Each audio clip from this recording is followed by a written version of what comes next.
नमस्कार, बम बोले में आप सभी लोग को स्वागत है। आज हम लेके आए हैं नया एपिसोड सनातन वीएस। इस एपिसोड में आपको पता चलेगा सनातन धर्म के बारे में, और जो लोग धर्म का बुराइयां करता है उसको मिलेगा मुंह तोड़ जवाब। तो देखने के लिए जम के बैठे रहिए और देखते रहिए। चलिए आप शुरू करते हैं सनातन वीएस।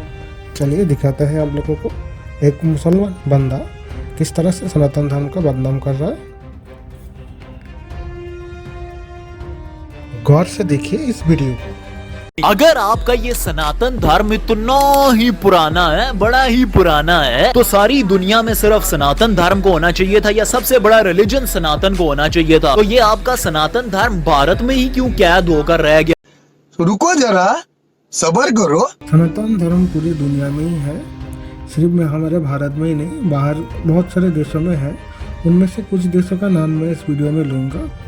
सनातन धर्म में बहुत सी महान कथाएं हैं। इन महान कथाओं में से एक कथा है रामायण, जिसके बारे में आज हम बात करेंगे।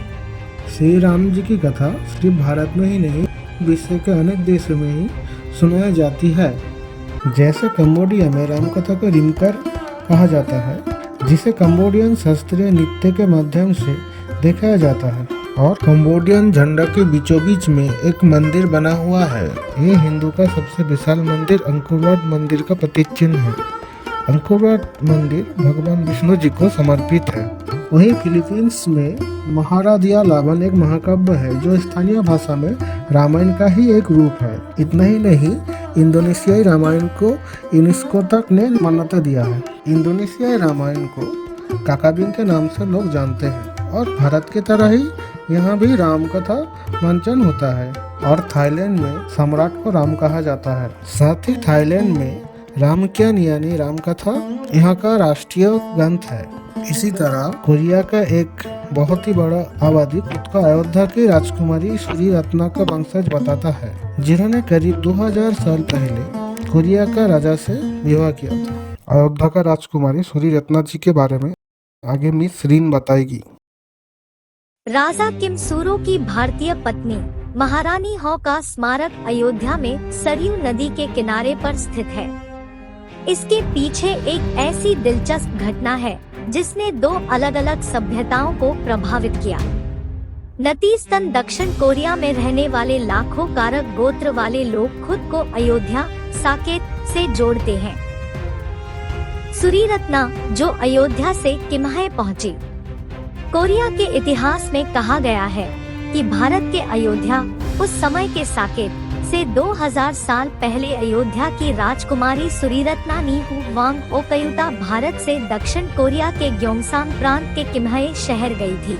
चीनी भाषा में दर्ज दस्तावेज सामबुक यूसा में कहा गया है कि ईश्वर ने अयोध्या की राजकुमारी के पिता को स्वप्न में आकर ये निर्देश दिया था कि वो अपनी बेटी को उनके भाई के साथ राजा किमसूरो से विवाह करने के लिए किम्हाय शहर भेजे।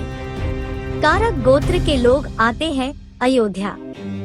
आज कोरिया में कारक गोत्र के लगभग 60 लाख लोग स्वयं को राजा किमसूरो और अयोध्या की राजकुमारी के वंश का बताते हैं। कहा जाता है कि दक्षिण कोरिया में राजकुमारी की कब्र में लगा पत्थर अयोध्या से ही गया था। कारक वंश के लोगों का एक समूह हर साल फरवरी मार्च के दौरान इस राजकुमारी की मातृभूमि अयोध्या पर उन्हें श्रद्धांजलि अर्पित करने आता रहा है। और इसी तरह नेपाल, श्रीलंका और मॉरिशस जैसे कई देश है जो श्री राम जी के मूल्य से पूरी तरह जुड़े हैं। इसी तरह सिर्फ सनातन धर्म भारत में ही नहीं, भारत के बाहर कई देशों में है। तो चलिए वही मुसलमान बंदा वीडियो में आगे क्या कहता है, ध्यान से देखिए। एक आपके 33 करोड़ देवी देवता हैं। अभी बता है भाई, अभी बता है। 33 कोटि देवता के बारे में अजय जी क्या कहता है, ध्यान से देखिए। हमारे वेदों को दूसरी भाषा में अनुवाद करते समय अनुवादक ने गलती से वेदों में लिखा 33 कोटि शब्द को 33 करोड़ समझ लिया, जबकि 33 कोटि का अर्थ है 33 उच्चतम भगवान। प्रमुख वेदों और उपनिषदों में बताया गया है 8 बासु 12 आदित्य 11 रुद्र और 2 अश्विनी कुमारों को मिलाकर 33 कोटि देवता हैं। सनातन धर्म के बुराई करने वालों, एक बात कान खोल के सुन लो। जिस बारे में ज्यादा नहीं जानते हो उस बारे में ज्यादा बोलना नहीं चाहिए, क्योंकि उसे बोलना नहीं भौंकना कहता है। तो सनातन भाइयों और बहनों, मेरे साथ एक साथ बोलिए जय श्री राम। आज का वीडियो में बस इतना ही। अगले वीडियो पे मिलते हैं, तब तक के लिए धन्यवाद।